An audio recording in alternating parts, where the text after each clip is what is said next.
स्वागत है आपका हमारे चैनल KTV स्टोरी में, जहां आपको सुनने मिलती है दिलचस्प तिलिस्मी जादुई कहानियां। अगर आप चैनल पर नए हैं तो चैनल को सब्सक्राइब करें, कहानी पसंद आए तो वीडियो को लाइक करें। दोस्तों, आपसे निवेदन है कि अगर आपके पास भी ऐसी ही दिलचस्प और मजेदार कहानियां हैं तो आप हमें ईमेल के जरिए भेज सकते हैं। ईमेल का लिंक डिस्क्रिप्शन बॉक्स में मिल जाएगा। आप सभी का बहुत बहुत धन्यवाद। तो चलिए शुरू करते हैं आज की कहानी। बहुत समय पहले चीन के एक गांव में एक दिन एक अजनबी आए। एक बच्चा जिसका नाम फूनान था, जो अपने माता पिता के साथ गांव के बाहर फार्म में रहता था, सबसे पहले उस अजनबी से मिला। उसे लगा कि वो शायद एक घुमक्कड़ सन्यासी थे। वैसे भी उसने कहानियां सुन रखी थी, एक सन्यासी जो जादू कर सकते हैं। उस अजनबी को अचानक अपने सामने पाकर फूनान डर गया, लेकिन अजनबी का हाव भाव बहुत ही शांत और उदारतापूर्ण था। फूनान ने विनम्रता पूर्वक उनका अभिवादन किया। वृद्ध अजनबी ने कहा, कुछ समय रहने के लिए यह जगह अच्छी प्रतीत होती है। क्या तुम बता सकते हो कि मैं कहाँ सो सकता हूँ? फूनान ने उन्हें एक वीरान कुटिया दिखाई जो गांव की सीमा पर स्थित थी। वहां वृद्ध ने अपने लिए घास फूस का बिस्तर बना लिया और दीवार पर एक कागज लटका दिया जिसमें बड़ी और बेढंगी लिखाई में कुछ शब्द चित्रित किए हुए थे। वृद्ध उस झोपड़ी में निवास करने लगे। फूनान और उसके मित्र कुटिया की खिड़की से भीतर झांकते और वृद्ध की नींद से जागने की प्रतीक्षा करते। वृद्ध जब गांव में भिक्षा मांगने जाते तो बच्चों को उनके साथ रहना अच्छा लगता था। वो हमेशा प्रसन्न रहते थे और मौसम की ओर उनका ध्यान कभी न जाता था। वर्षा हो या धूप, वो वृद्ध वही पुराने सैंडल और जीर्ण शीर्ण लबादा पहने रहते थे, क्योंकि सब जानते थे कि घुमक्कड़ सन्यासियों ने निर्धन रहने का संकल्प लिया था। इसलिए गांव वाले प्रसन्नता से उन्हें चावल और सब्जियां दे देते थे। फूनान ने उन्हें आगाह कर दिया था कि वह उस जिले के सबसे धनी व्यक्ति कंजूस किसान वो के पास कभी न जाए। जो भिक्षुक अंतिम बार उनके घर गया था, किसान वो ने उस पर अपने कुत्ते छोड़ दिए थे। फूनान ने बताया, क्योंकि बच्चे अक्सर उनके साथ रहते थे, इसलिए उन्हें ही सबसे पहले पता चला कि वृद्ध सन्यासी के पास कुछ अनोखी शक्तियां थी। एक सुबह वृद्ध ने देखा कि टोकरी बनाने वाले के बेटे ने एक पिंजरा पकड़ रखा था जिसके अंदर एक चिड़िया बंद थी। बेचारा पक्षी फड़फड़ा रहा था और पिंजरे की छड़ों से बार बार टकरा रहा था। अगर तुम पक्षी को छोड़ दो तो मैं तुम्हें एक जादू दिखाऊंगा, वृद्ध ने उससे कहा। आश्चर्यचकित लड़के ने सिर हिलाकर हामी भर दी। वृद्ध कुटिया के अंदर गए और एक काला कपड़ा, एक कलम कागज और एक ब्रश लेकर बाहर आए। उन्होंने काला कपड़ा पिंजरे के ऊपर लपेट दिया। जब वह स्याही में पानी मिला रहे थे तब बच्चे उन्हें चुपचाप देख रहे थे। उन्होंने झटपट ब्रश चलाया और पिंजरे में कैद पक्षी का चित्र बना दिया। चित्र इतना सजीव थे कि बच्चों को लगा कि अभी गाने लगेगा। चित्र में उन्होंने पिंजरे को दरवाजा खोला। चित्रित क्या था? तभी चित्र में बना पक्षी चहचहाने लगा। पिंजरे के खुले दरवाजे से मैं बाहर निकल आया और कागज से उड़कर पास के एक पेड़ की डाल पर बैठ गया। टोकरी बनाने वाले के बेटे ने झटपट पिंजरे पर लगा कपड़ा खींच लिया। यह देख सारे बच्चे आश्चर्य से चिल्ला दिए। पिंजरा खाली था। सन्यासी लड़के को देखकर मुस्कुराए और बोले, तुमने एक अच्छा काम किया है। उन्होंने उससे कहा, तुमने एक जंगली जीव को स्वतंत्र कर उसकी प्रकृति के अनुसार उसे जीने का अवसर दिया है। क्या वह जादू आप मुझे सिखा सकते हैं? फूनान ने बाद में वृद्ध से पूछा।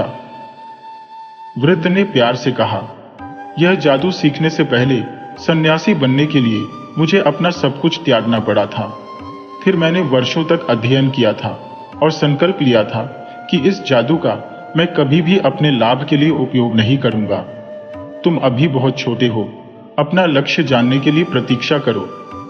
गांव में फूनान कभी कभी एक गरीब बुजुर्ग विधवा लियांग की सहायता करता था और पानी से भरी बाल्टी गांव के कुएं से उठाकर उसके घर ले जाता था, क्योंकि उसके कुएं में पानी खत्म हो गया था। गर्मी के एक दिन फूनान ने वृद्ध को लियांग से बात करते सुना। तुम्हारा कुआं कब से सूखा हुआ है? 1 वर्ष से, जब से किसान वो ने पानी की धारा को जो मेरे कुएं में जाती थी अपने नाशपाती के बाग की ओर मोड़ लिया था। लियान ने उत्तर दिया, शायद मैं तुम्हारी सहायता कर पाऊं, सन्यासी ने कहा। उन्होंने एक कलछी पानी लियान के कुएं में डाल दिया।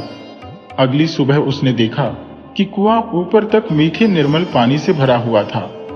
फू नान और लियान ने ही यह चमत्कार देखा था, लेकिन कुछ दिनों बाद भिक्षुक सन्यासी की इस जादू के बारे में सारे गांव को पता चल गया। अगस्त चंद्रमा उत्सव के दिन गांव के चौराहे की ओर जाने वाला रास्ता उन किसान और व्यापारियों से भरा हुआ था जो बाजार में बेचने के लिए अपना सामान ले जा रहे थे। फूनान के माता पिता गोभी की टोकरियां उठाए हुए बाजार की ओर जा रहे थे। जब फूनान ने भिक्षुक सन्यासी को देखा तो उसने माता पिता से पूछा कि क्या वे वृद्ध सन्यासी के साथ साथ चल सकता था। फूनान उस वृद्ध को नई पतंग के बारे में बताने लगा जो वे जन्मदिन पर मिले पैसों से खरीदना चाहता था। अचानक उसके रास्ते पर कुछ हंगामा होने लगा। किसान वो का गधा जो नाशपातियों से भरा हुआ ठेला खींच रहा था, भीड़ भाड़ वाले रास्ते पर सबको तीतर बितर करता हुआ दौड़ने लगा। भारी बोझ से दबे गधे को और तेज दौड़ने के लिए किसान वो उसे पीट रहा था और उस पर चिल्ला रहा था। जब तक फू नान और वृद्ध सन्यासी गांव के बाजार में पहुंचे, किसान वो भी अपने ठेले पर लगी नाशपतियां बेच रहा था। सूर्य की गर्मी के कारण सबको प्यास लग रही थी और मीठी रसभरी नाशपाती खूब बिक रही थी। यद्यपि किसान वो भारी दाम मांग रहा था। एक स्वादिष्ट नाशपाती मुझे खाने के लिए दे सकते हो? सन्यासी ने किसानों से पूछा। फटीचर भिखारी, तुम्हें कुछ न मिलेगा, किसान वो उन चिल्लाया। लेकिन तुम्हारे पास तो बहुत सारी नाशपाती है, निश्चय ही तुम एक नाशपाती दे सकते हो, वृद्ध ने कहा। यह देख कई लोग इकट्ठे हो गए। किसी ने कहा, इतने कंजूस मत बनो, वृद्ध को एक नाशपाती दे दो। किसान वो ने गुस्से से अपनी लाठी घुमाई और सन्यासी को बुरा भला कहा। बालक फूनान ने जब यह देखा तो पतंग खरीदने का सपना जो वह देख रहा था उसको बुलाकर उसने अपनी जेब में हाथ डाला। पतंग मैं बाद में भी ले सकता हूं, उसने अपने अपने आप से कहा और झटपट किशनवू को अपना सिक्का दे दिए। वृद्ध ने प्यार से कहा, यह जादू सीखने से पहले सन्यासी बनने के लिए मुझे अपना सब कुछ त्यागना पड़ा था। फिर मैंने वर्षों तक अध्ययन किया था और संकल्प लिया था कि इस जादू का मैं कभी भी अपने लाभ के लिए उपयोग नहीं करूंगा। तुम अभी बहुत छोटे हो, अपना लक्ष्य जानने के लिए प्रतीक्षा करो। गांव में फूनान कभी कभी एक गरीब बुजुर्ग विधवा लियान की सहायता करता था और पानी से भरी बाल्टी गांव के कुएं से उठाकर उसके घर ले जाता था, क्योंकि उसके कुएं में पानी खत्म हो गया था। गर्मी के एक दिन फूनान ने वृद्ध को लियान से बात करते सुना। तुम्हारा कुआं कब से सूखा हुआ है? 1 वर्ष से, जब से किसानों ने पानी की धारा को जो मेरे कुएं में जाती थी अपने नाशपाती के बाग की ओर मोड़ लिया था, लियान ने उत्तर दिया। वृद्ध ने गर्म पानी मिट्टी में डाला। उसी पल एक हरा अंकुर मिट्टी से बाहर निकल आया। मिनटों में अंकुर पेड़ बन गया। उसकी डालों पर पत्ती निकल आई। तितलियां और मधुमक्खियां आकर्षित होकर वहां आ गई। डालों पर पक्षी आकर गाने लगे। कोकिलें फूल बन गई। फूलों पर छोटी छोटी नाशपतियां निकल आई जो तुरंत ही पककर सुनहरी भूरे रंग की हो गई। वृद्ध ने एक नाशपाती को सूंघा। मुझे लगता है कि यह पक गई है और हम इन्हें खा सकते हैं, उन्होंने कहा। उन्होंने नाशपाती तोड़ी और हर ग्रामीण को एक नाशपाती दी। उन्होंने सबसे बड़ी और पक्की हुई नाशपाती लियान को दी। मीठी रस भरी और स्वादिष्ट, लोगों ने कहा। सन्यासी के जादू से सब आश्चर्यचकित हो गए। जैसे ही अंतिम नाशपाती तोड़ी गई, पेड़ के पत्ते सूखकर पीले हो गए और झड़ने लगे। जो डालें मजबूत दिखाई दे रही थी वह सूखकर विकृत हो गई। पेड़ ने सारे फल दे दिए हैं, वृद्ध ने कहा। अपनी कुल्हाड़ी से पेड़ को उन्होंने काट डाला और उसकी लकड़ियां लोगों को जलाने के लिए दे दी। उन्होंने अपने हाथ झाड़कर धूल साफ की और अपने थैले से ढूंढकर कागज का एक टुकड़ा निकाला जो उन्होंने फूनान को दिया। जब तुम घर पहुंच जाओगे, उन्होंने फुसफुसाकर कहा, इसको एक धागे से बांध देना और फिर देखना क्या होता है। फिर हाथ हिलाकर उन्होंने सबको अलविदा किया और पहाड़ों की ओर जाने वाले रास्ते पर चल दिए। सब लोग इकट्ठे होकर उस जादू के विषय में बात करने लगे जो उन्होंने देखा था। फू नान ने कागज का टुकड़ा अपनी जेब में रख लिया और अपने माता पिता को ढूंढने निकल पड़ा। गांव में फू, नान, कभी कभी एक गरीब बुजुर्ग विधवा लियान की सहायता करता था और पानी से भरी बाल्टी गांव के कुएं से उठाकर उसके घर ले जाता था, क्योंकि उसके कुएं में पानी खत्म हो गया था। गर्मी के एक दिन फू नान ने वृद्ध को लियांग से बात करते सुना, तुम्हारा कुआं कब से सूखा हुआ है? 1 वर्ष से, जब से किसान ने पानी की धारा को जो मेरे कुएं में जाती थी अपने नाशपाती के बाग की ओर मोड़ लिया था, लियान ने उत्तर दिया। वृद्ध ने गर्म पानी मिट्टी में डाला। उसी पल एक हरा अंकुर मिट्टी से बाहर निकल आया। मिनटों में अंकुर पेड़ बन गया। उसकी डालों पर पत्ती निकल आई। तितलियां और मधुमक्खियां आकर्षित होकर वहां आ गई। डालों पर पक्षी आकर गाने लगे। कोपलें फूल बन गई। फूलों पर छोटी छोटी नाशपतियां निकल आई, जो तुरंत ही पककर सुनहरी भूरे रंग की हो गई। वृद्ध ने एक नाशपाती को सूंघा। मुझे लगता है कि यह पक गई है और हम इन्हें खा सकते हैं, उन्होंने कहा।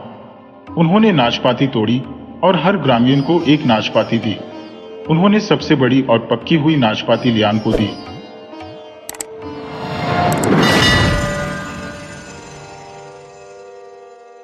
एक बार की बात है कि एक जगह एक बड़ी उम्र की रानी रहती थी। उसके 2 बच्चे थे, एक बेटा और एक बेटी।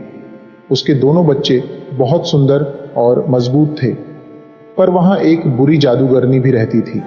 वह यही सोचती रहती थी वह उनको उनके राज्य से कैसे बाहर निकाले।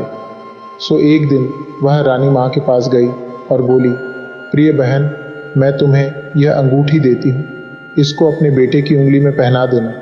इससे वह बहुत दयालु और अमीर हो जाएगा। इसके अलावा उसको किसी ऐसी लड़की से शादी करनी चाहिए जिसकी उंगली में यह अंगूठी फिट आ जाए। रानी माँ ने उसका विश्वास कर लिया और वह अंगूठी लेकर बहुत खुश हो गई। जब वह मर रही थी तो उसने अपने बेटे से कहा कि वह किसी ऐसी लड़की से ही शादी करे जिसकी उंगली में यह अंगूठी फिट आ जाए। समय गुजरता गया, लड़का बड़ा होता गया। जब वह आदमी हो गया तब उसने अपनी शादी के लिए लड़की देखना शुरू किया। बहुत सारी लड़कियां उसे अच्छी लगीं, पर जैसे ही वह उस अंगूठी को उनकी उंगली में पहनाकर देखता तो देखता कि किसी की उंगली में तो वह ढीली है तो किसी की उंगली में वह आ ही नहीं रही है। बेचारा क्या करता। वह अब गांव-गांव, शहर घूमने लगा। इस बीच उसने बहुत सारी सुंदर सुंदर लड़कियां देखी, पर उसको अपनी वाली कहीं नहीं मिली। उदास सा वह घर लौट आया। एक दिन उसकी बहन ने पूछा, भैया क्या बात है, तुम इतने उदास क्यों हो? सो उसने उसको अपनी समस्या बताई। अंगूठी देखते ही वह बोली, अरे तुम्हारी यह अंगूठी तो बहुत अच्छी है, मैं पहन कर देखूं। कहकर उसने उसे अपनी उंगली में पहन कर देखा तो वह उसकी उंगली में बिल्कुल फिट आ गई, न छोटी न बड़ी। ओह बहन, तो तुम ही मेरी पत्नी हो जो मेरे लिए बनी है। उफ, यह तो बहुत ही अजीब सा विचार है, यह तो पाप है। पर लड़का जो कुछ वह कह रही थी उसकी बात उसे सुनाई ही न दे। वह तो खुशी के मारे नाच उठा। वह बोला कि बस अब तुम शादी के लिए तैयार हो जाओ। उसकी बहन बहुत जोर जोर से रोने लगी। घर के सामने चली गई और वहां दहलीज पर बैठकर रोने लगी। उधर से 2 भिखारी जा रहे थे तो उसने उनको कुछ खाने पीने के लिए दिया। उन्होंने उसको रोते देखा तो उससे पूछा कि बेटी क्यों रोती हो, तुम हमें बताओ तो सही। उसने उनको सब बता दिया। वे बोले, अब तुम्हें रोने की जरूरत नहीं है, अब जैसा हम कहते हैं तुम वैसा ही करो। तुम 4 गुड़िया बनाओ और उनको कमरे के चारों कोनों में रख दो। जब तुम्हारा भाई तुमको शादी के लिए बुलाए तो चली जाना, और अगर वह तुमको दुल्हन वाले कमरे में बुलाए तो उससे थोड़ा सा समय मांगना। भगवान पर विश्वास रखना और हमारी सलाह मानना। कहकर वे चले गए। भाई और बहन की शादी हो गई। अब भाई ने दुल्हन के कमरे में पहुंचकर उसको पुकारा, आओ बहन आओ। बहन बोली, मैं अभी आती हूं, जरा मैं अपने कान के बुंदे उतार लूं। तभी कमरे के चारों कोनों में रखी हुई 4 गुड़ियों ने गाना शुरू कर दिया। कूकू राजकुमार, डेनिलो, कूकू गोवोरिलो, कूकू यह एक भाई है, कूकू जो बहन से शादी कर रहा है, कूकू धरती फट जाए। कूकू, और बहन उसमें समा जाए। तभी धरती ऊपर को उठी और धीरे से बहन को निगल गई। भाई फिर चिल्लाया, बहन आओ, इस पंख के बिस्तर पर आओ। बहन फिर बोली, 1 मिनट, मैं जरा अपनी कमर की पेटी निकाल रही हूं। तभी कमरे के चारों कोनों में रखी हुई चारों गुड़ियों ने फिर गाना शुरू कर दिया। कूकू, राजकुमार डेनिलो कूकू, गोवोरिलो कूकू, ये एक भाई है कूकू जो बहन से शादी कर रहा है। कूकू, धरती फट जाए कूकू और बहन उसमें समा जाए। इस बार उसका केवल सिर ही बाहर दिखाई देता रहा, बाकी की वह पूरी की पूरी जमीन के अंदर धंस गई। भाई फिर चिल्लाया, बहन आओ, इस पंख के बिस्तर पर आओ। बहन बोली, बस 1 मिनट, मैं अपने जूते उतार लूं। गुड़ियां फिर गाने लगी और इस बार वह सारी की सारी धरती में समा गई। भाई चिल्लाता रहा, चिल्लाता रहा, चिल्लाता रहा। जब वह काफी देर तक नहीं आई तो वह बहुत गुस्सा हो गया और उसको लाने के लिए भागा। तो उसने देखा कि कमरे में तो कोई नहीं था, केवल 4 गुड़ियां रखी हुई थीं कमरे के चारों कोनों में। वे अभी भी गा रही थीं। उसने उनके सिर आपस में टकराए और उनको आग में फेंक दिया। उधर बहन धरती के अंदर चलती चली गई तो उसको एक झोंपड़ी दिखाई दी जो एक मुर्गे की टांग पर खड़ी हुई और चारों तरफ घूम रही थी। उसको देखकर वह चिल्लाई, ओ झोंपड़ी रुक जा, तू अपना पीठ जंगल की तरफ करके खड़ी हो जा। उसके ये कहते ही झोंपड़ी अपनी पीठ जंगल की तरफ करके खड़ी हो गई और दरवाजा खोल दिया। उसमें से एक बहुत सुंदर लड़की निकली जो सोने और चांदी के तारों से कोई कपड़ा बुन रही थी। उसने अपने मेहमान को बहुत प्रेम से नमस्कार किया, पर एक लंबी सांस लेकर बोली, मेरी प्यारी बहन, मैं तुझे देखकर बहुत खुश हूं और तेरी देखभाल करके और भी ज्यादा खुश होती, पर केवल तब तक के लिए जब तक मेरी माँ यहाँ नहीं है। पर जैसे ही वह उड़कर यहाँ आएगी तो बस यह जान लो कि तुम्हारे और मेरे दोनों के लिए दुखदाई होगी, क्योंकि वह एक जादूगरनी है। लड़की ने जब यह सुना तो वह तो बहुत डर गई, पर वह वहां से कहीं भाग नहीं सकी। सो वह उसके पास ही बैठ गई और दूसरी लड़की के काम में सहायता करने लगी। वे काम भी करती रहीं, साथ में बातें भी करती रहीं। जैसे ही दूसरी लड़की की मां के आने का समय हुआ तो उसने अपने मेहमान को एक सुई में बदल दिया। उसको एक कपड़े में लगाकर एक तरफ को रख लिया। जैसे ही उसने यह किया कि बाबा यागा अंदर घुसी। आते ही वह बोली, मेरी सुंदर बेटी, मेरी प्यारी बच्ची, मुझे यह तो बता, तेरे कमरे में रूसी की हड्डियों की बू कहां से आ रही है? लड़की बोली, माँ, अभी थोड़ी देर पहले ही यहाँ कुछ अजीब आदमी पानी पीने के लिए रुके थे, तो तूने उन्हें पकड़कर क्यों नहीं रखा? माँ, वे बहुत बूढ़े थे, तुम्हारे दांतों के लिए बहुत सख्त थे। बाबा यागा बोली, ठीक है, पर आगे से अगर कोई आए तो तू उसको पकड़कर रखा कर और उसको कभी मत जाने दिया कर। मैं अब कोई दूसरा शिकार करने जाती हूं। कहकर वह फिर उड़ गई।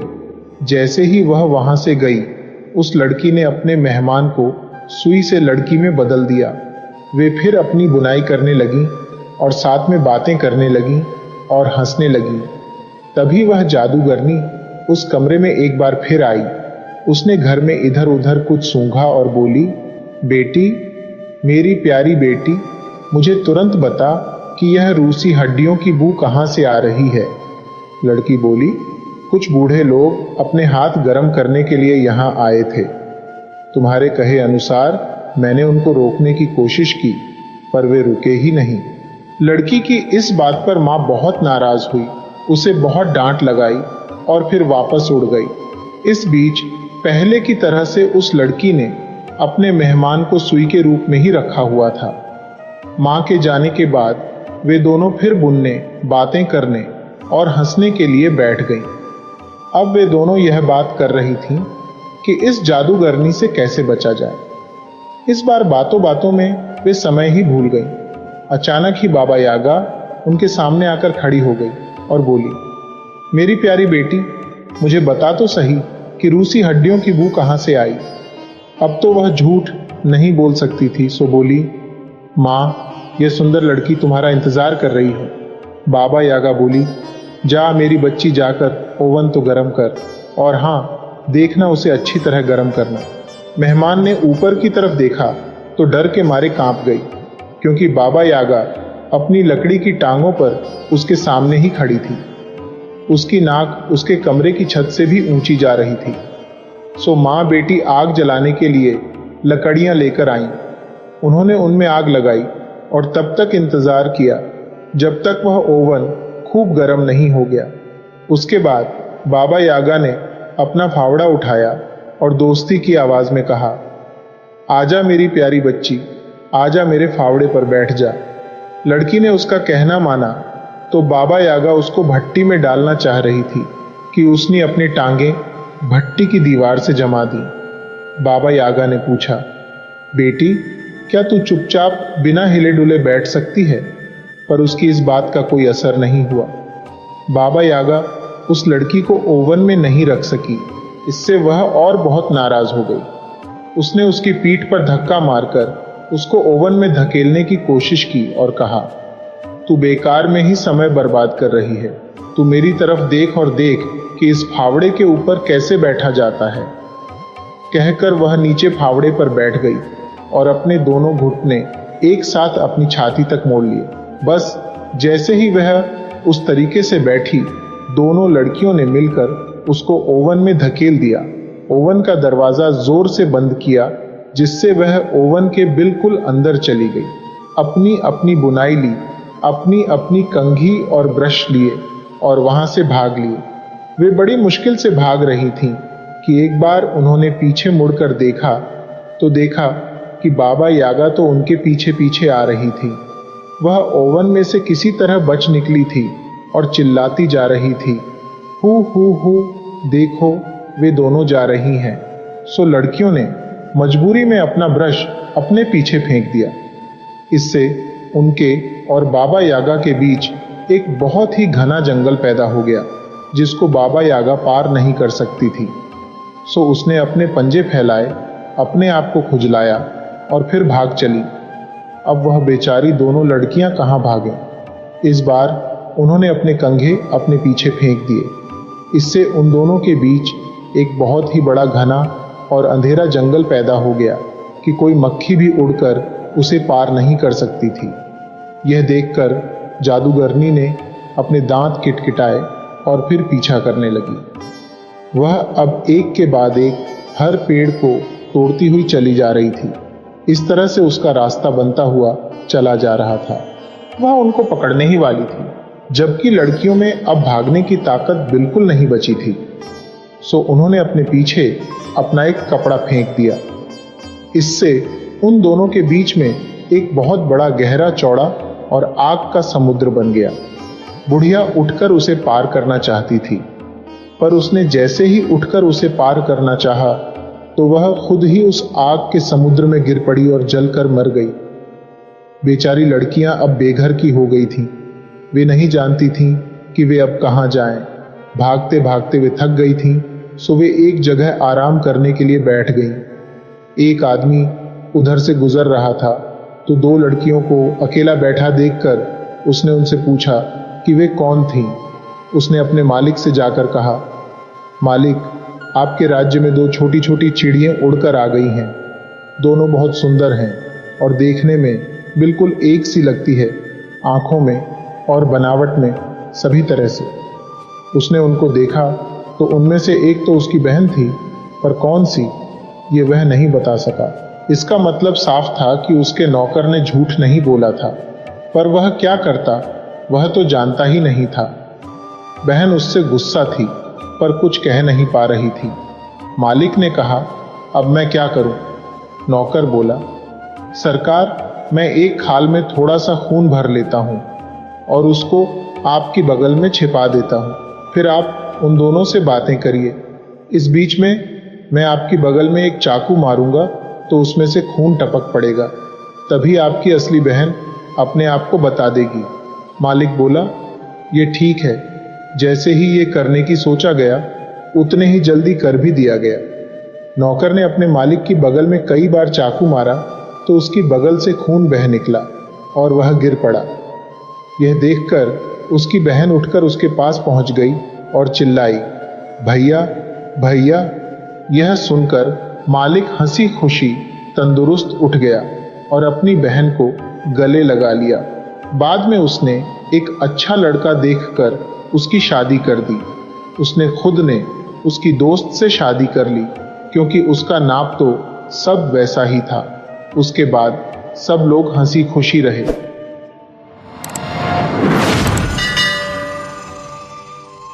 कच्छ के एक गांव में एक युवक रहता था जिसका नाम था अली। अली बढ़ई का काम करता था। गांव के सब लोग उसे बहुत प्यार करते थे। वह छोटा सा था तभी उसके माता पिता की मृत्यु हो गई थी, इसलिए वह अकेला ही रहता था। रोज शाम को अपना काम खत्म करके अली गांव के पोखर के किनारे जा बैठता और सोचता कि काश उसका भी अपना घर बार होता। ले देकर सगे संबंधियों से उसकी एक बूढ़ी मौसी भर थी जो 4 गांव आगे रहती थी। अली को उससे मिले कई साल हो गए थे। एक रोज अली ने तय किया कि वो अपनी मौसी से मिलने जाएगा। आखिर वह बूढ़ी थी, हो सकता है बीमार भी हो। अली ख्याली पुलाव पकाने लगा और सोचने लगा कि उसे देखते ही मौसी की आंखों में खुशी के आंसू उमड़ आएंगे। अगले दिन सूर्योदय से भी पहले अली अपनी मौसी के घर के लिए निकल पड़ा।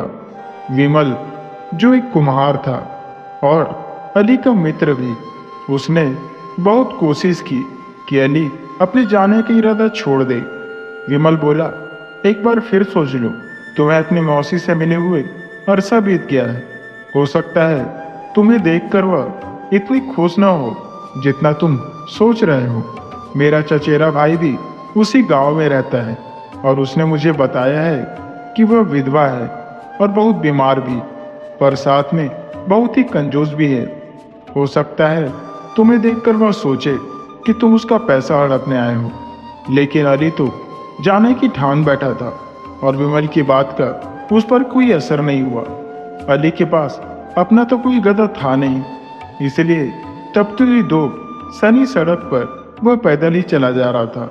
जब सूरज सिर पर चढ़ाया तो अली ताड़ के पेड़ों तले बैठकर सुस्ताने लगा। थका मांदा, भूख से बेहाल, अली सूर्यास्त तक अपनी मौसी के गांव पहुंच ही गया। गांव में घुसते ही अली को एक मोची मिला जो अपनी दुकान बंद कर घर जाने की तैयारी में था।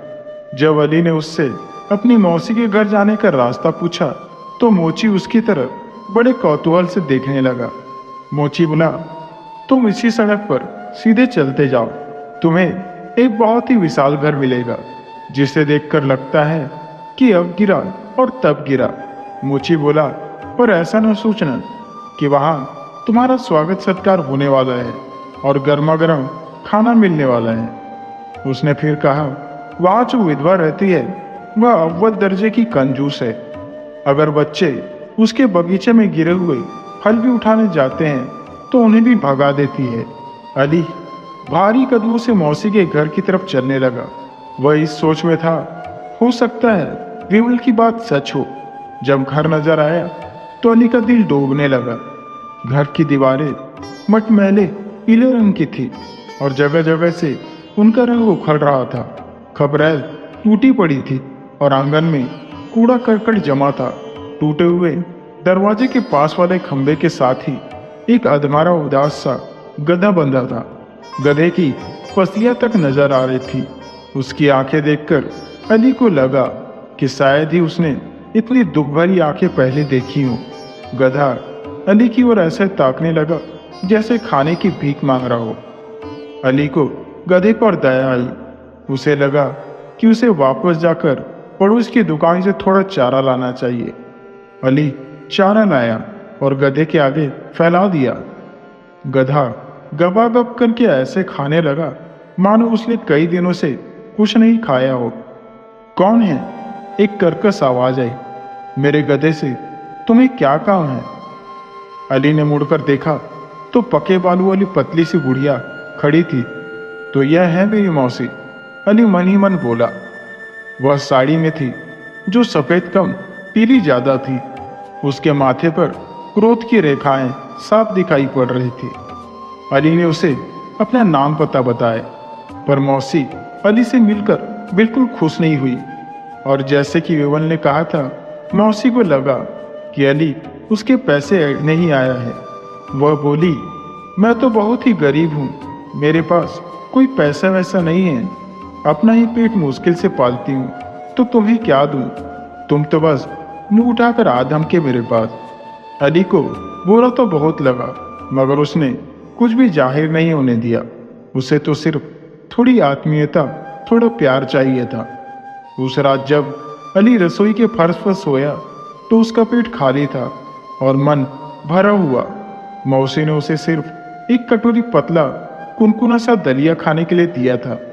और जब अली ने कहा कि वह अगली सुबह लौट जाएगा तो एक बार भी उसे रोकने की कोशिश नहीं की। अगले दिन जब अली चलने को तैयार हुआ तो मौसी बोली कि अगले दिन गांव तक वह भी उसके साथ चलेगी। वह बोली, आज मंगलवार है, गांव में बाजार लगेगा, मैं अपने इस निखट्टू गधे को आज ही बेच दूंगी। काम न काज का, दुश्मन अनाज का। बेचारा गधा क्या था, हड्डियों का ढांचा भर था, किसी को बैठा तो सकता नहीं था। अली और मौसी जैसे तैसे उसे बाजार तक ले गए।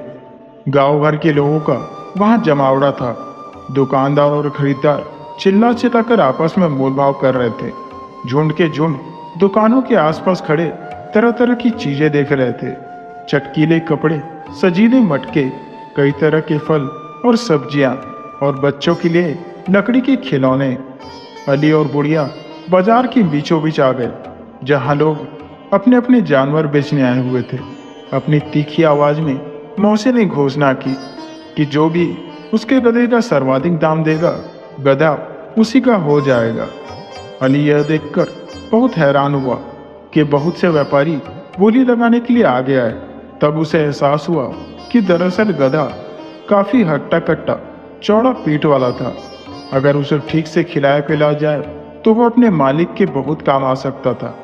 तभी एक धनवान व्यापारी ने दर्पीली आवाज में गधे के लिए ऊंची बोली लगाई। गधा सिर उठाकर सीधा अली को ताकने लगा। ऐसा लगता था जैसे वह अली से इंतजार कर रहा हो कि उसे खरीद ले। मानो कह रहा हो, जरा इस सेठ को तो देखो, लगता है मुझ पर खूब कोड़े बरसाएगा और तुम्हारी मौसी से भी कहीं ज्यादा मेरी मरम्मत करेगा।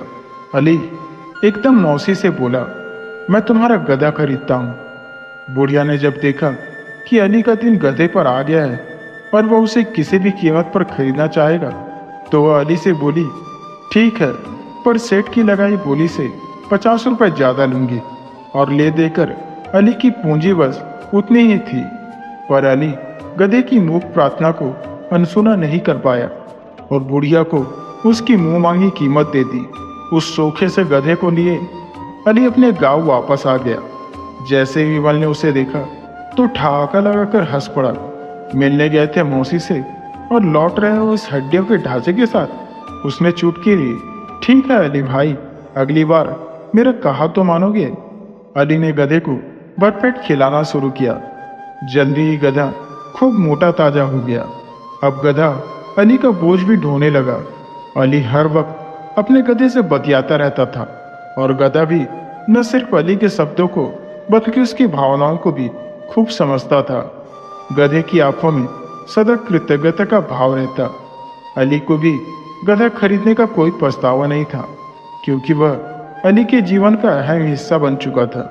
अब शाम को सब गांव वालों के अपने अपने घरों को लौट जाने के बाद भी अली को अकेलापन महसूस नहीं होता था।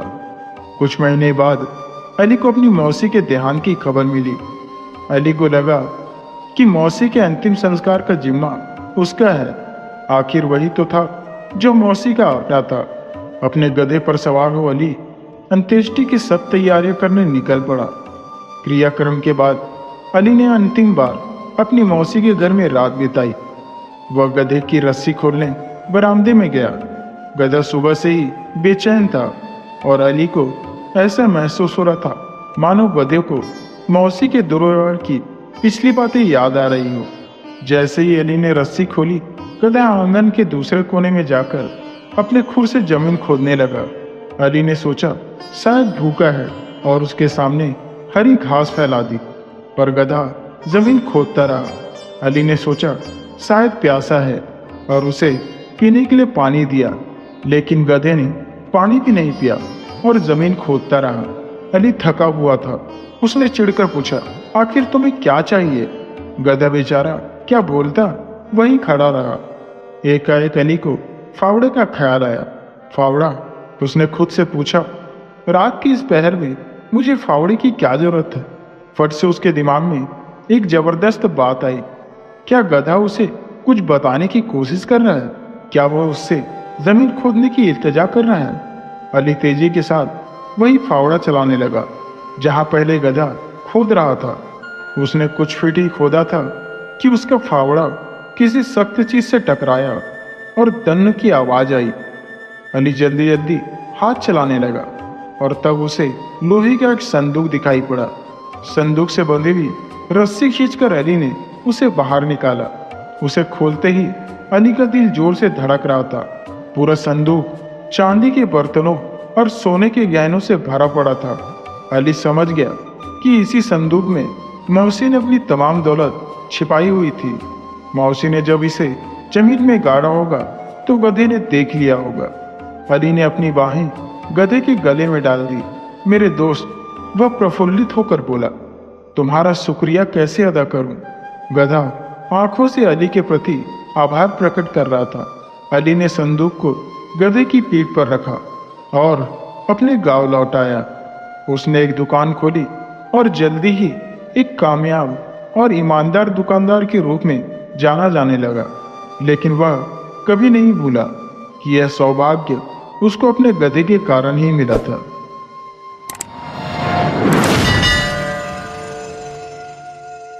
बहुत पहले की बात है। एक गांव में एक बूढ़ा और बुढ़िया रहते थे। उन्हें एक बेटा था।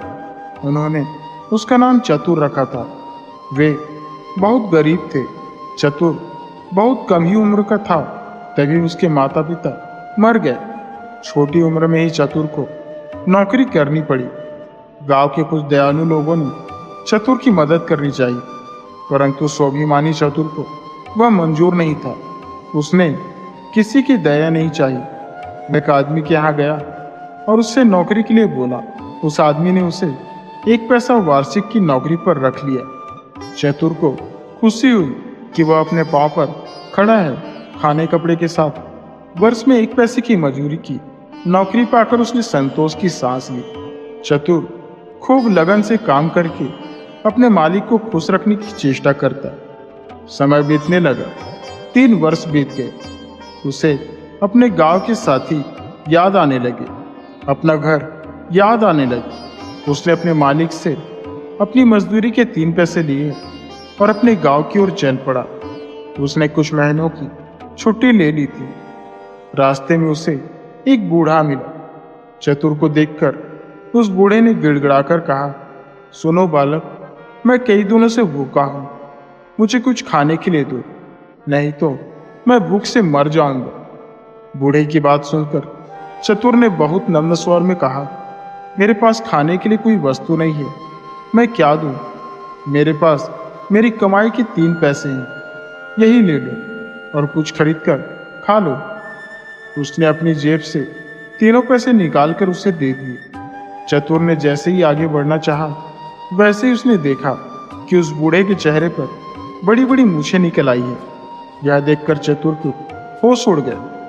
वह पीपल की पत्ती की तरह थर थर कांपने लगा। उसे भयभीत देखकर उस आदमी ने कहा, डरते क्यों हो? आदमी को हिम्मत से काम लेना चाहिए। मैं तुम्हारी दया की भावना से बहुत खुश हूँ। बिना लोभ रखे तुमने अपनी पूरी कमाई के पैसे मुझे दे दिए। 3 पैसे की जगह मैं भी तुम्हें 3 चीजें देता हूँ। आओ मेरे साथ चलो। त्याग करना बहुत बड़ी बात होती है। चतुर डरते डरते उस आदमी के साथ चलने लगा। अपने घर ले जाकर उस आदमी ने चतुर को एक सारंगी दी। बताया कि इसे तुम जैसे ही बजाओगे तो लोग नाचने लगेंगे। एक तीर धनुष देकर कहा, तुम जिस पर निशाना लगाओगे वह खाली नहीं जाएगा और तीर लौटकर तुम्हारे पास आ जाएगा। तीसरी चीज थी सच्चाई। उस आदमी ने वरदान में सच्चाई दी और बताया कि तुम जो कहोगे लोग उसी बात को सच मान लेंगे। तीनों चीजें देकर वह आदमी गायब हो गया। चतुर पहले तो बहुत घबराया, लेकिन फिर उसने हिम्मत से काम लिया। थोड़ी देर वह वहीं रुका रहा। इसके बाद चतुर वहां से आगे बढ़ा। वह गायब हुआ आदमी काफी देर तक वापस नहीं लौटा।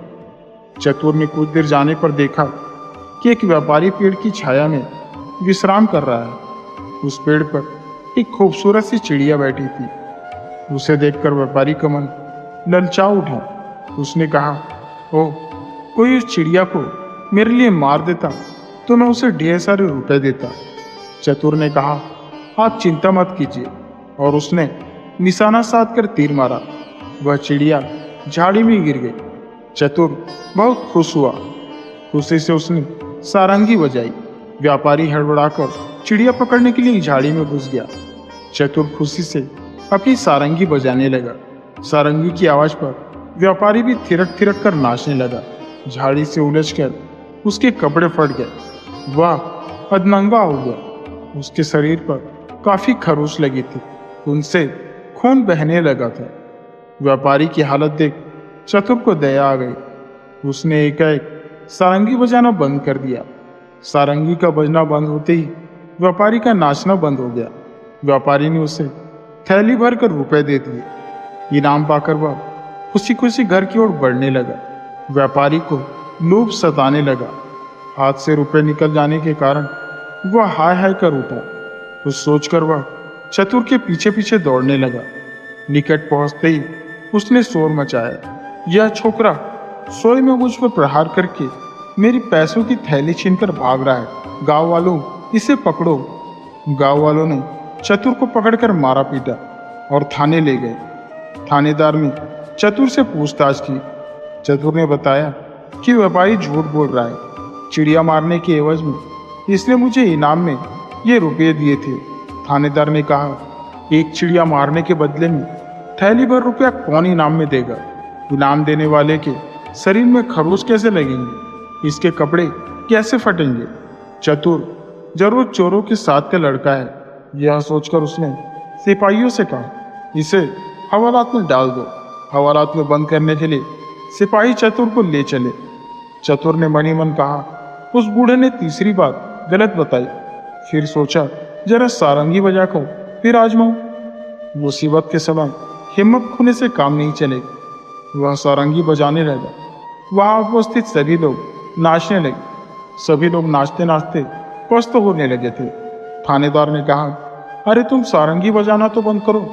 मैं अनुनय विनय करता हूँ, तुम्हारी बात पर विश्वास करता हूँ। चतुर ने सारंगी बजाना बंद कर दिया। जैसे ही सारंगी बजाना बंद हुआ, वैसे ही सबका नाचना भी बंद हो गया। चतुर ने थानेदार को बताया कि मैंने इसी तरह से सारंगी बजाई थी और इस तीर से चिड़िया को मारा था। चिड़िया झाड़ी में गिरी और व्यापारी चिड़िया लेने गया। खुशी से मैंने अभी की तरह सारंगी बजाई और यह व्यापारी बेसुध होकर नाचने लगा था। झाड़ी में इसके कपड़े फटे और शरीर पर खरोच लगी। मैंने सारंगी बजाना बंद किया तो इसने यह थैली दी। अगर विश्वास न हो तो मुझे झाड़ी के पास ले चलिए। आप लोग मैदान में नाचे थे, इसलिए कपड़े नहीं फटे। चतुर की बातों से थानेदार प्रभावित हुआ। उसने व्यापारी को झाड़ी के पास चलने को कहा। थानेदार की बात सुनकर व्यापारी के होश उड़ गए। वह ठिठक गया और सारी बातें सच सच बता दी। चतुर की सच्चाई से खुश होकर थानेदार ने चतुर को एक थैली रुपए अपनी ओर से इनाम में दिए। व्यापारी को झूठी साजिश करने के जुर्म में जेल में बंद कर दिया गया। इसके बाद चतुर खुशी खुशी अपने घर की ओर चल पड़ा।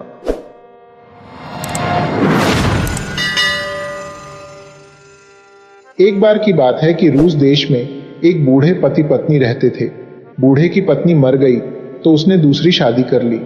उसकी पहली पत्नी से उसके एक छोटी सी बेटी थी। उस बेटी की सौतेली माँ उसको बिल्कुल भी नहीं चाहती थी। वह उसको बहुत मारती थी और हमेशा यही सोचती रहती कि कैसे वह उसको जान से मार दे। एक दिन उस लड़की का पिता कहीं बाहर गया हुआ था तो उसकी सौतेली माँ ने उससे कहा, तुम अपनी आंटी यानी मेरी बहन के घर जाओ और उससे सुई धागा ले आओ। मैं तुम्हारे लिए एक पोशाक बनाना चाहती हूँ। अब उसकी यह आंटी बाबा यागा थी। यह लड़की बेवकूफ नहीं थी सो वह पहले अपनी असली आंटी के पास गई और बोली, good morning aunty, good morning बेटी, कहो कैसे आना हुआ। माँ ने मुझे अपनी बहन के पास सुई धागा लाने के लिए भेजा है ताकि वह मेरे लिए एक पोशाक बना दे। तब उसकी आंटी ने उसे बताया कि उसकी यह आंटी बाबा यागा है और वहां जाकर उसको क्या करना चाहिए। उसने कहा, बेटी, उसके घर के पास में एक बिरछ का पेड़ खड़ा है, वह तुमको तुम्हारी आंख पर मारेगा, इसलिए तुम उसके तने के चारों तरफ एक रिबन बांध देना। इसके अलावा उसके घर के दरवाजे छू छू करेंगे और अपने आप ही जोर जोर से खुलेंगे और बंद होंगे। इसके लिए तुम उनके कब्जों में थोड़ा सा तेल डाल देना तो वे चुप रहेंगे। वहां कुछ कुत्ते होंगे जो तुमको फाड़ कर रख देंगे। तुम उनको यह डबल रोटी फेंक देना तो वे तुमको खाएंगे नहीं। वहां एक बिल्ली है जो तुम्हारी आंख निकाल लेगी, उसको तुम यह सूअर का मांस खिला देना, इससे वह भी चुप रहेगी। कहकर उसकी आंटी ने उसको एक रिबन, थोड़ा सा तेल, कुछ डबल रोटी और सूअर का मांस दे दिया। लड़की ने ये सब चीजें ली और बाबा यागा के घर की तरफ चल दी। चलते चलते वह उसके घर आ गई। उसने देखा कि वहां एक मकान खड़ा हुआ है और उसमें पतली पतली टांगों वाली बाबा यागा बैठी बैठी कुछ बुन रही है। लड़की उस मकान के अंदर आई और बोली, good morning aunty, good morning बेटी, आओ कैसे आना हुआ। लड़की बोली, माँ ने मुझे आपसे सुई धागा लाने के लिए भेजा है ताकि वह मेरी एक पोशाक सिल सके। बाबा यागा बोली, ठीक है, तब तक तुम यहाँ बैठो और यह बुनो, मैं तुम्हारे लिए सुई धागा लाती हूँ। लड़की बुनने के लिए खड्डी के पीछे बैठ गई और कपड़ा बुनने लगी। बाबा यागा उस लड़की को वहीं छोड़कर बाहर चली गई और अपनी नौकरानी से बोली, जरा जाकर नहाने का पानी गर्म कर दो और मेरी भांजी को नहला दो। हाँ, ध्यान रखना कि उस पर तुम कड़ी नजर रखो, मैं उसका नाश्ता करना चाहती हूँ। पर लड़की उस खड्डी के पीछे इतनी डरी हुई बैठी थी कि वह जिंदा कम और मरी हुई ज्यादा लग रही थी। उसने डरते हुए बाबा यागा की नौकरानी से कहा, देखना, आग जलाने वाली लकड़ी को थोड़ा गीला कर देना ताकि वे कम जले, और हाँ देखो, नहाने का पानी भी छलनी में भरकर लाना ताकि उसको लाने में तुमको देर लगे। और इसके बदले में उसने उस नौकरानी को एक रुमाल भेंट में दिया। बाबा यागा ने कुछ देर इंतजार किया और फिर खिड़की पर आकर अपनी भांजी से पूछा, बेटी, क्या तुम अभी भी बुन रही हो? क्या तुम अभी भी बुन रही हो बेटी? लड़की ने जवाब दिया, हाँ आंटी, मैं अभी भी बुन रही हूँ। बाबा यागा ये सुनकर चली गई। लड़की ने बिल्ली को सूअर के मांस का एक टुकड़ा दिया और उससे पूछा, क्या यहां से बचने का कोई तरीका नहीं है? बिल्ली बोली, है ना, लो ये कंघी लो और यह एक तौलिया लो और इनको लेकर यहां से चली जाओ। बाबा यागा तुम्हारा पीछा करेगी, पर तुम अपना कान जमीन पर जरूर लगा लेना, इससे तुमको उसके आने की आहट सुनाई देगी। जब तुम ये देखो कि वह तुम्हारे बहुत पास आ गई है तो पहले अपने पीछे यह तौलिया फेंक देना। जमीन पर गिरते ही वहां एक चौड़ी और बहुत चौड़ी नदी बन जाएगी। वैसे तो बाबा यागा उस नदी को ही पार नहीं कर पाएगी, पर अगर उसने वह नदी को पार कर भी ली और तुमको पकड़ने की कोशिश की तो तुम फिर से जमीन पर कान लगा लेना, और अगर तुम फिर से देखो कि वह तुम्हारे बहुत पास आ गई है तो यह कंघी अपने पीछे फेंक देना। इस कंघी के गिरते ही वहां एक घना और बहुत घना जंगल पैदा हो जाएगा। उस जंगल को वह पार नहीं कर पाएगी और उसको कोई और रास्ता लेना ही पड़ेगा। तब तक तुम वहां से भाग जाना। लड़की ने बिल्ली से वह कंघी और तौलिया लिया, उसको धन्यवाद दिया और वहां से भाग ली। बाबा यागा के कुत्तों ने उसका पीछा करने की कोशिश की, पर उसने उनके लिए डबल रोटी फेंक दी और उन्होंने उसको जाने दिया। जब वह उसके घर के दरवाजे से बाहर निकलने लगी तो वह दरवाजा खुल भिड़कर शोर मचाता, सो उसने उसके कब्जों में तेल डाल दिया जिससे वह खुलने भिड़ने पर शोर नहीं मचाए, और इस तरह उसने शोर नहीं मचाया। इस तरह वह लड़की वहां से भी चुपचाप निकल गई। रास्ते में बिरछ के पेड़ ने उसकी आंख निकाल ली होती, पर वहां पहुंचते ही उसने उसके चारों तरफ एक रिबन बांध दिया तो उसने भी उसको वहां से गुजर जाने दिया। लड़की के वहां से जाने के बाद बिल्ली बाबा यागा की खड्डी पर बुनने के लिए बैठ गई। वहां बैठकर उसने बाबा यागा की बुनाई करने की बजाय उसकी सारी बुनाई खराब कर दी। थोड़ी देर बाद बाबा यागा फिर खिड़की पर आई और पूछा, बेटी क्या तुम अभी बुन रही हो? बिल्ली ने कुछ आवाज बदलकर जवाब दिया, हाँ मैं अभी बुन रही हूँ आंटी, मैं अभी बुन रही हूँ। बाबा यागा को वह आवाज कुछ अलग सी लगी तो वह अपने मकान के अंदर दौड़ी। उसने देखा कि वह लड़की तो वहां से जा चुकी है और उसकी बिल्ली उसकी जगह वहां पर बैठी है। अपनी बिल्ली को वहां खड्डी पर बैठे देखकर वह गुस्से से भर गई और उसने बिल्ली को गाली देना और पीटना शुरू कर दिया कि उसने लड़की की आंखें क्यों नहीं निकाली, उसने उसको वहां से जाने ही क्यों दिया। बिल्ली बोली, मैंने तुम्हारी बहुत सेवा की है, पर तुमने मुझे कभी भी हड्डी से ज्यादा कुछ नहीं दिया, पर उसने मुझे सूअर का मांस दिया, मैं उसकी आंखें क्यों निकालती? ये सुनकर बाबा यागा कुत्तों पर, दरवाजे पर, बिर्च के पेड़ पर और फिर नौकरानी पर उन सबको गाली देने के लिए दौड़ी कि उन्होंने अपना अपना काम क्यों नहीं किया। तो कुत्ते बोले, हमने तुम्हारी इतनी सेवा की पर तुमने हमको जली रोटी के सिवा कुछ नहीं दिया। पर देखो उसने हमको कितनी मुलायम डबल रोटी दी, हम उसको फाड़ खा नहीं सकते थे। दरवाजा बोला, हमने तुम्हारी इतनी सेवा की पर तुमने हमारे कब्जों में कभी पानी भी नहीं दिया। पर देखो उसने हमारे कब्जों में तेल लगाया है, वह कितनी अच्छी थी, हम चूं चूं नहीं कर सकते थे। बिर्च का पेड़ बोला, मैंने तुम्हारी इतनी सेवा की पर तुमने मेरे चारों तरफ एक धागा भी नहीं बांधा, पर देखो उसने मेरे चारों तरफ कितना सुंदर रिबन बांधा है, मैं उसकी आंख कैसे निकाल लेता। नौकरानी बोली, मैंने आपकी इतनी सेवा की पर आपने मुझे फटे कपड़ों के सिवा कुछ नहीं दिया, पर देखो उसने मुझे कितना सुंदर रूमाल दिया है, मैं क्या करती। यह सुनकर वह पतली टांगों वाली बाबा यागा अपनी ओखली में बैठी और उस लड़की को पकड़ने के लिए अपना मूसल लेकर उड़ ली। साथ में वह अपनी झाड़ू से अपनी उड़ान का रास्ता भी साफ करती जाती थी। लड़की ने अपना कान जमीन से लगा दिया और जब उसने सुना कि बाबा यागा उसका पीछा कर रही थी और उसके पास तक आ गई थी तो उसने बिल्ली का दिया हुआ तौलिया अपने पीछे फेंक दिया। वह तौलिया तो जमीन पर गिरते ही एक बहुत ही चौड़ी नदी बन गया। नदी तक आने पर जब बाबा यागा ने देखा कि वह नदी पार नहीं कर सकती तो गुस्से से उसने अपने दांत किटकिटाए और अपने बैलों को लाने के लिए अपने घर चली गई। घर से बैलों को लेकर वह नदी के पास तक आई। बैलों ने उस नदी का एक एक बूंद पानी पी लिया, जिससे वह नदी काफी सूख गई और बाबा यागा ने उस लड़की को पकड़ने के लिए अपनी यात्रा फिर से शुरू की।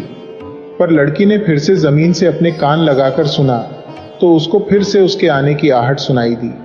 जब वह आहट काफी पास आ गई तो अब की बार उसने अपने पीछे बिल्ली के दी हुई कंघी फेंक दी।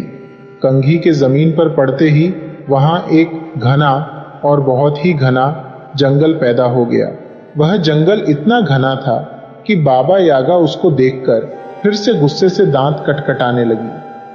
पर बहुत कोशिशों के बाद भी वह उस जंगल को पार नहीं कर सकी, इसलिए उसको घर वापस चले जाना पड़ा। इस समय तक लड़की का पिता घर वापस आ गया था। उसने अपनी पत्नी से पूछा, मेरी बिटिया कहाँ है? उसकी पत्नी बोली, वह अपनी मौसी के घर गई है। तभी वह लड़की भी हांफती हांफती वहां आ पहुंची। उसके पिता ने पूछा, तू कहाँ थी? लड़की बोली, ओह पिताजी, माँ ने मुझे सुई धागा लाने के लिए मौसी के घर भेजा था ताकि वह मेरे लिए एक पोशाक बना सके, पर वह मौसी तो बाबा यागा थी और वह मुझे खाना चाहती थी। तो फिर तू उससे बची कैसे?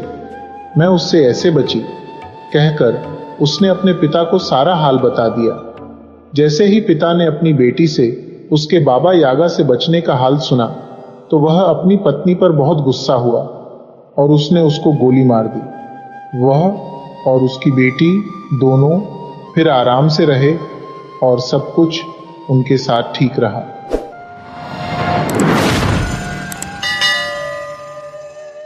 किसी समय एक राजा था। उसके एकलौता पुत्र का नाम कारा था और कालांतर में राजा अतिशय दरिद्रता से घिर गया।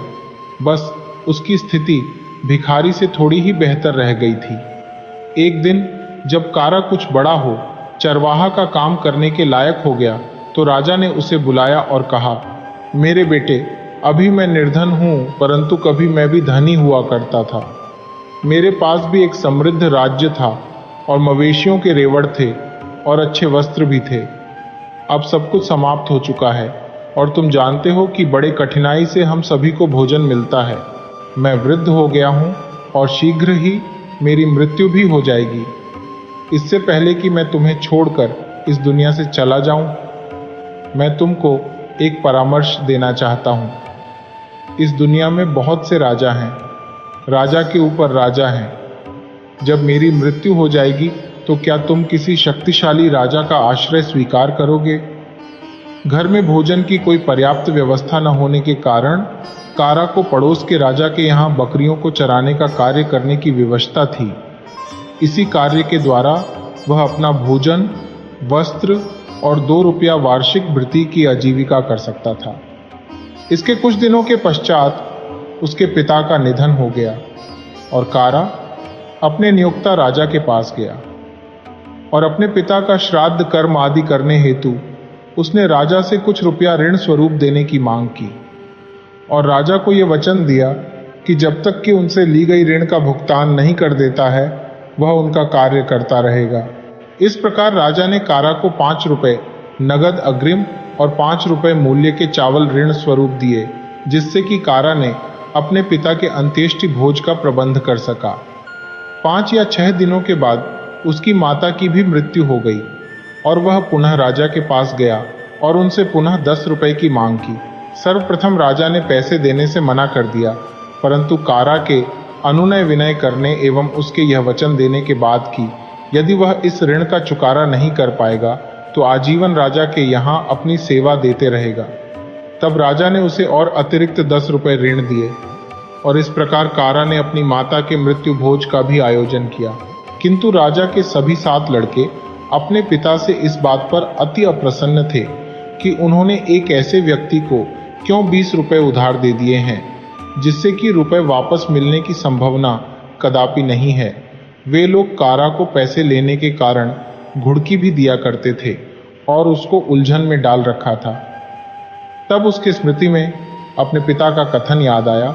उन्होंने कहा था कि संसार में बहुत से राजा हैं, राजा के भी राजा हैं, और कारा ने किसी अन्य बड़े राजा के परिचर्या में जाने का निर्णय लिया और वहां से निसृत हो लिया।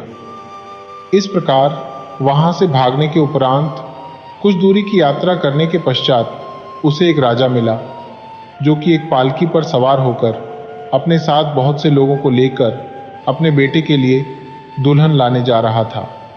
और कारा ने जब यह सुना तो उसने भी उस राजा का अनुसरण करने का फैसला कर लिया। इस प्रकार वह भी पालकी के पीछे पीछे चलने लगा और रास्ते में एक स्थान पर एक सियारिन दौड़कर सड़क पार कर गई। तब राजा अपने पालकी से बाहर निकल कर आया और उसने सियारिन का अभिवादन किया। जब कारा ने यह देखा तो उसने सोचा, यह दुनिया का कोई बहुत बड़ा राजा नहीं हो सकता है, वरना वह क्यों सियारिन को नमस्कार करेगा। अवश्य सियारिन ही राजा से बहुत ज्यादा शक्तिशाली होगी।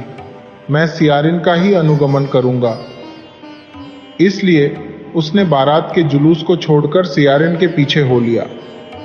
अब सियारिन जो थी वह अपने छोटे छोटे बच्चों के भोजन के लिए शिकार के तलाश में घूम रही थी और वह जहां भी जाती कारा उसका पीछा करते हुए वहां पहुंच जाता और उसे एक भी बकरी या भेड़ को मारने का अवसर नहीं मिल सका।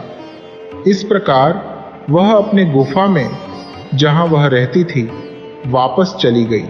तब उसके शावक उसके पास भोजन मांगने आए और उसने अपने पति से कहा कि आज वह एक भी शिकार पकड़ नहीं पाई, क्योंकि जहां भी वह गई एक आदमी दिन भर उसका पीछा करता रहा है और वह अभी भी यहां गुफा के बाहर प्रतीक्षा कर रहा है। तब सियार ने सियारिन से कहा, तुम उस आदमी से पूछो कि वह क्या चाहता है। इसलिए सियारिन गुफा से बाहर गई और कारा से पूछा और कारा ने कहा, मैं तुम्हारे पास अपने को सुरक्षित रखने के लिए तुम्हारे पास आश्रय लेने के लिए आया हूं। तब सियारिन ने सियार को बुलाया और दोनों सियार दंपति ने कारा से कहा, हम लोग सियार हैं और तुम मनुष्य हो, तुम हमारे साथ कैसे रह सकते हो? हम तुमको खाने के लिए क्या दे सकते हैं और तुम्हारे लिए हम कौन सा कार्य ढूंढेंगे? कारा ने कहा, वह उन्हें ऐसे नहीं छोड़ेगा। वह काफी उम्मीद के साथ उनके पास आया है। और अंत में सियार युगल को उस पर दया आ गई और वे आपस में एक दूसरे से सलाह करके बोले कि तुम इतनी अपेक्षा से हम लोगों के पास आए हो, इसलिए हम तुम्हें एक सौगात देंगे। इसलिए उन्होंने कारा को एक गाय दिया जो कि गुफा में ही इनके पास थी, और कारा से कहा, क्योंकि तुमने हम पर विश्वास किया है, इसलिए हमने तुमको लाभ पहुंचाने का निर्णय लिया है। तुम यह गाय ले लो। यदि तुम इसे मां कहकर संबोधित करोगे तो यह गाय तुम्हारी प्रत्येक इच्छा को पूरी करेगी, किंतु लोगों के सामने इससे कुछ मत मांगना, अन्यथा लोग इसे तुमसे छीन लेंगे। और यदि कोई तुमको किसी प्रकार का प्रलोभन दे तो इसे छोड़ मत देना। तब कारा ने उनको धन्यवाद दिया और उनसे आशीर्वाद ग्रहण कर गाय को लेकर अपने घर की ओर चल पड़ा। रास्ता में जब वह तालाब के नजदीक आया तो उसकी इच्छा स्नान करने और फिर भोजन करने की हुई। जब वह स्नान कर रहा था तो उसने एक महिला को तालाब के दूसरे किनारे पर कपड़ा साफ करते देखा, लेकिन उसने सोचा कि वह महिला उस पर ध्यान नहीं देगी, इसलिए वह गाय के पास गया और कहा, माँ, मुझे बदलने के लिए दूसरा कपड़ा दो। उसके बाद गाय ने वमन करके कुछ नए वस्त्र दे दिए और वह उसको पहन लिया और अब वह बहुत भला लग रहा था। तब उसने गाय से कुछ थाली और बर्तन की मांग की और गाय ने उसे दे दिए। तब उसने गाय से कुछ रोटी और सूखे चावल मांगे और उसने जो भी मांगा था उनको खा लिया और गाय से कहा कि थाली और बर्तन उसके लिए रख ले, और गाय उन सभी को पुनः निगल गई। अब वह महिला जो कि तालाब के दूसरे किनारे पर थी, यह सब कुछ होते हुए देखा था और भागकर अपने घर गई और अपने पति से जो देखा था वह सारा वृतांत कह सुनाया। और पत्नी ने पति से जिद किया कि किसी भी प्रकार वह उससे वह जादुई गाय प्राप्त कर ले। यद्यपि उसका पति इस पर भरोसा नहीं किया, किंतु इस घटना का परीक्षण करने का सोचा। इस प्रकार वे दोनों कारा के पास गए और उससे पूछा कि वह कहाँ जा रहा है, और उन्होंने कारा को रात्रि भोजन और रात में अपने घर में ठहरने और उसके गाय को खाने के लिए घास देने का प्रस्ताव दिया। कारा ने उनके निमंत्रण को स्वीकार कर लिया और उनके घर चला गया, और वहां उन्होंने कारा को सोने के लिए अपना अतिथि कक्ष दिया और पूछा कि वह क्या खाना चाहेगा, किंतु कारा ने कहा कि वह रात में भोजन नहीं करेगा। कारा चाहता था कि जब घर के सभी लोग सो जाएंगे तब वह गाय से भोजन मांग लेगा। तब दोनों पति और पत्नी ने एक योजना बनाई और यह दिखावा किया कि उन दोनों में बड़ा ही उग्र झगड़ा हुआ है, और दोनों एक दूसरे को कुछ देर तक गाली गलौज देने के बाद पति गुस्से में तमक कर घर से बाहर चला गया और यह दिखावा किया कि वह घर से भाग गया है। लेकिन कुछ दूर जाने के पश्चात वह दबे पांव चुपके से अतिथि कक्ष में लौट आया। छत पर एक छकड़ा गाड़ी का ऊपरी भाग रखा हुआ था। वह उसी छकड़ा गाड़ी के ऊपरी भाग में चढ़कर अपने आप को छुपा लिया। कारा को इसके बारे में कुछ पता नहीं चला। जब कारा ने सोचा कि घर के सभी लोग सो गए हैं तो उसने गाय से कुछ भोजन सामग्री मांगी और उत्तम भोजन बनाकर खाया और सोने चला गया। वह आदमी जो कि ऊपर छुपा हुआ था वहां से सब कुछ देख रहा था, और उसने यह पाया कि उसकी पत्नी ने जो कुछ भी बताया था वह सत्य था। इसलिए मध्य रात्रि में वह छकड़ा गाड़ी जहां वह छुपा हुआ था उससे नीचे उतरा और कारा के जादुई गाय को अपने साथ ले गया और ले जाकर उसे अपने गायों बीच उसी रंग के गाय से मिलता जुलता रंग के गाय के साथ बदलकर रखा दिया। अगले दिन प्रातःकाल में कारा जगा और अपने गाय के पगहा को खोलकर आगे की यात्रा करने के लिए जाना चाहा, किंतु गाय ने कारा का अनुकरण नहीं किया। तब कारा ने देखा कि यह गाय तो दूसरी है, बदली हुई है, और उसने आतिथेय को बुलाया और उस पर गाय के चोरी का आक्षेप लगाया। उस व्यक्ति ने इस अभियोग को अस्वीकार कर दिया और उससे कहा कि किसी भी ग्रामीण से पूछ लो जिसने कारा को कल यहाँ गाय को लाते हुए देखा हो। अब किसी ने कारा को कल गाय लाते नहीं देखा था, लेकिन कारा इस बात पर दृढ़ रहा कि उसकी गाय बदल दी गई है और वह गांव के प्रधान और ग्रामीणों को इस विषय के निराकरण के लिए बुलाने गया। लेकिन चोर ने 100 रुपये ग्राम प्रधान को एवं ग्रामीणों को 100 रुपये रिश्वत दिए और इस बात के लिए उनको राजी कर लिया कि वे निर्णय उसके पक्ष में देंगे। इस प्रकार जब ग्राम प्रधान एवं ग्रामीण फैसला करने आए तो उन्होंने कारा से कहा कि आज प्रातः काल में उसे जो गाय रस्सी से बंधी मिली है वही गाय उसकी है, वह उसे अपने साथ लेकर चला जाए। कारा ने इस निर्णय का प्रतिरोध किया और कहा अब वह उसको बुलाएगा जिससे उसने यह गाय लिया है, और वह उसी गाय को इंगित करते हुए अपना बताते हुए कहा कि इसे ही लेकर यहाँ से जाएगा। उनको यह भी कहा कि जब वह यहाँ से जाएगा उतने देर के लिए यह गाय उनकी जिम्मेदारी में है, और वह तेजी से सियारों के गुफा की ओर चल पड़ा। सियारों को किसी प्रकार यह ज्ञात हो चुका था कि कारा के पास से गाय ठग ली गई है, और उन्होंने मिलते ही कहा अच्छा, तुमने अपने गाय को खो दिया है। और कारा ने जवाब दिया कि वह उन्हें अपने एवं ग्रामीणों के मध्य हुए विवाद में न्यायाधीश बनाकर ले जाने हेतु आया है। इसलिए दोनों सियार कारा के साथ गांव चले गए और कारा सीधे ग्राम प्रधान के पास यह कहने के लिए चला गया कि वह सभी ग्रामीणों को इकट्ठा कर ले। इस बीच दोनों सियार एक पीपल के पेड़ के नीचे चटाई बिछाकर पान चबाते हुए बैठ गए, और जब ग्रामीण जमा हो गए तब सियार ने बोलना आरंभ किया और कहा यदि एक न्यायाधीश रिश्वत लेता है तो उसके वंश के कई पीढ़ी को इहलोक एवं परलोक दोनों में विस्ता खाना पड़ेगा, लेकिन यदि वह प्रजा के बीच अपराध स्वीकरण कर लेता है तो उसे इस सजा से मुक्ति मिल सकती है। यही हमारे पूर्वजों ने कहा है, और जो व्यक्ति किसी को धोखा देता है तो उसे नरक में जाना पड़ेगा, यह भी पूर्वजों ने कहा है। अब तुम सभी इस विषय में ईमानदारी से जांच करो। हम लोग ईश्वर के समक्ष निष्पक्षतापूर्ण न्याय करने की शपथ लेंगे, और शिकायतकर्ता और अभियोगी को भी यह शपथ लेना होगा। यह सुनकर ग्राम प्रधान का अंतःकरण व्यथित हुआ और उसने स्वीकार किया कि उसने 100 रुपये रिश्वत लिया है, और ग्रामीणों ने भी स्वीकार की, उनको 100 रुपये रिश्वत दिया गया है। तब सियार ने अभियुक्त से पूछा कि उसको इस पर क्या कहना है, किंतु वह अडिग रहा कि उसने गाय को नहीं बदला है। तब सियार ने कहा कि यदि वह कसूरवार साबित हो जाता है तो वह क्या क्षतिपूर्ति देगा। उस व्यक्ति ने कहा वह इसका दुगना भुगतान करेगा। तब सियार ने गांव वालों को गवाह बनाया कि इस व्यक्ति ने अपने लिए क्या सजा तय किया है, और सियार ने प्रस्ताव रखा कि वह और उसकी पत्नी दोनों सियार मवेशियों के समूह में जाएंगे, और यदि वे उस गाय को पहचान लेते हैं जिसे कि कारा अपना बताता है तो यह निश्चित प्रमाण होगा कि वही गाय कारा का है। इसलिए दोनों सियार जाकर और गाय को चुनकर बाहर ले आए, और ग्रामीण अचंभित हो चिल्ला उठे यही न्याय है, वे इतनी दूर से आए हैं और एक बार में ही गाय को पहचान लिया। वह आदमी जिसने की चोरी की थी उसके पास देने के लिए अब कोई जवाब नहीं था।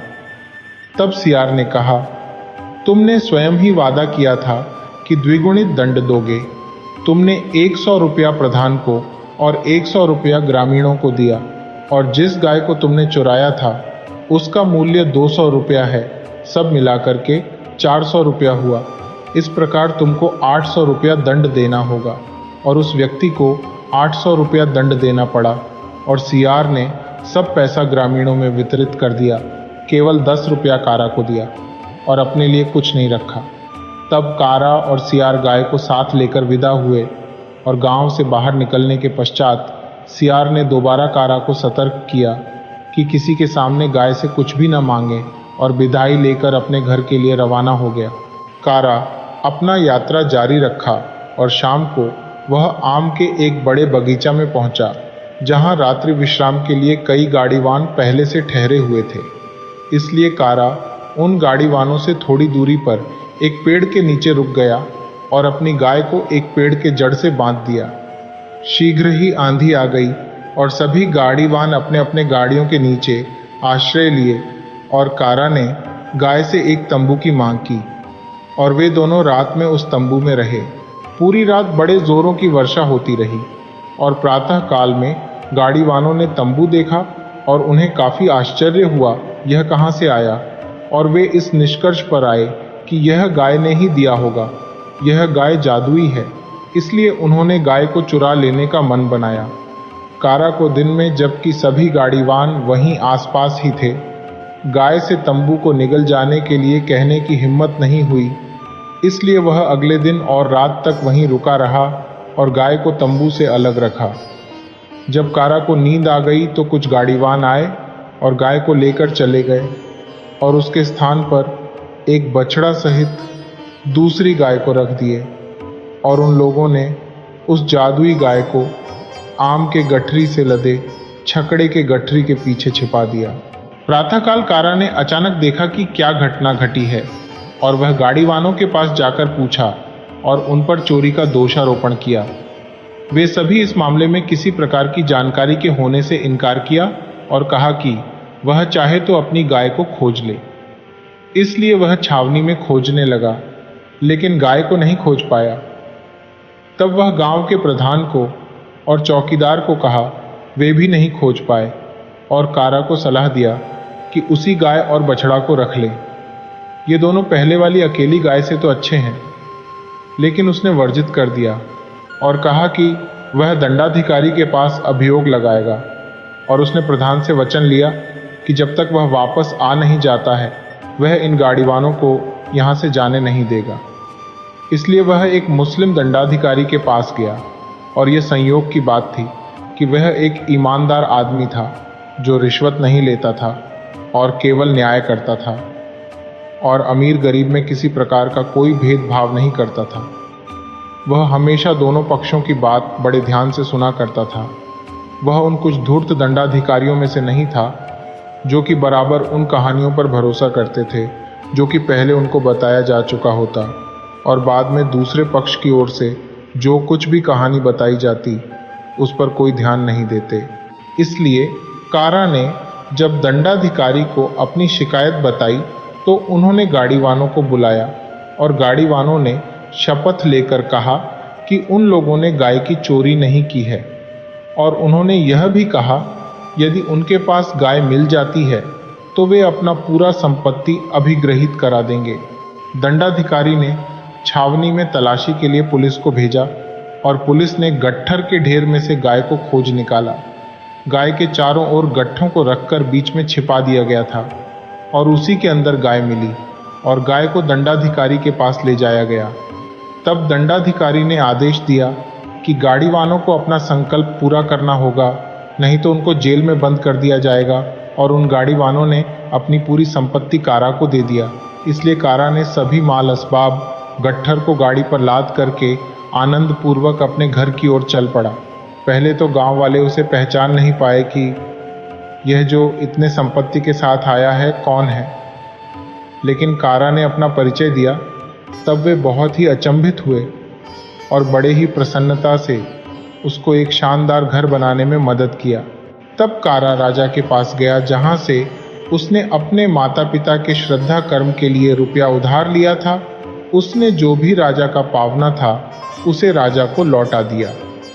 राजा कारा से बहुत प्रसन्न हुआ और उसने अपनी बेटी का विवाह कारा के साथ कर दिया, और कुछ दिनों के बाद कारा ने अपने श्वशुर के राज्य में से अपना हिस्सा लिया और उसके बाद बड़े ही समृद्धि पूर्वक रहने लगा। और राजा के 7 बेटे जो कि पहले कारा को घुड़का करते थे, कारा की सफलता को देखकर वे भी विदेश जाने के लिए बड़े उतावले थे, और इसलिए वे सभी विदेश जाने का योजना बनाए ताकि वे भी ढेर सारा धन प्राप्ति कर लाएंगे। इसलिए वे अपने पिता से कुछ पैसे